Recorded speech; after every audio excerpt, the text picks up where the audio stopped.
எப்போதும் செய்கிற மாதிரி காய்கறி மட்டும் சேர்த்து நூடுல்ஸ் செய்யாமல் ஒரு முறை இந்த மாதிரி சில்லி ஆயில் சேர்த்து செஞ்சு பாருங்கள். குழந்தைங்களுக்கு மட்டும் இல்லை, பெரியவங்களுக்கும் கண்டிப்பாக பிடிக்கும்.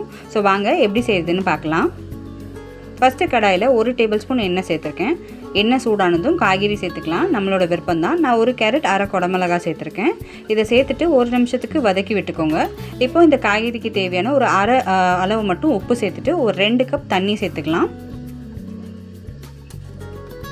தண்ணி நல்லா கொதிச்சதுக்கப்புறமா நம்ம நூடுல்ஸ் சேர்த்துக்க போகிறோம். நான் இன்றைக்கி டாப் ராமன்ஸ் பிராண்ட் எடுத்திருக்கேன். நான் 3 பீஸ் சேர்த்துருக்கேன். இதை சேர்த்து நல்லா உடச்சி விட்டு மிக்ஸ் பண்ணி விட்டுக்கலாம். இந்த மாதிரி இப்போ ஒரு 2 நிமிஷத்துக்கு இதை வேக வச்சுக்கலாம். மூடி வச்சு வேக வச்சுருங்க. இது வேகிற சமயத்தில் நம்ம சில்லி ஆயில் செஞ்சிடலாம். இதுக்கு 1 டேபிள் ஸ்பூன் வெள்ளை எள்ளு, 1 டேபிள் ஸ்பூன் சில்லி பவுடர், அரை டீஸ்பூன் உப்பு, அப்புறமா இந்த noodles masala 3 packet, 1 table spoon அளவுக்கு டொமேட்டோ சாஸ், அப்புறமா 3 டேபிள் ஸ்பூன் நல்ல சூடான எண்ணெய் சேர்த்து நல்லா மிக்ஸ் பண்ணிக்கோங்க.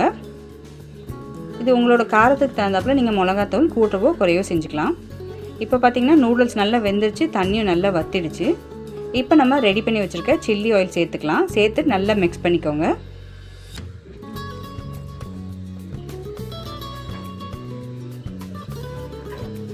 ரொம்ப ஓவராக மிக்ஸ் பண்ண வேண்டாம், உடஞ்சிடும் நூடுல்ஸ். ஸோ பாருங்கள், இந்த மாதிரி நல்லா எல்லா பக்கமும் படுற மாதிரி மிக்ஸ் பண்ணிவிட்டு லாஸ்ட்டாக கொத்தமல்லி இலை சேர்த்திங்கன்னா நம்மளோட சூப்பர் டேஸ்ட்டான நூடுல்ஸ் ரெடி ஆகிடுச்சு. கண்டிப்பாக நீங்களும் ட்ரை பண்ணி பாருங்கள். தேங்க்ஸ் ஃபார் வாட்சிங்.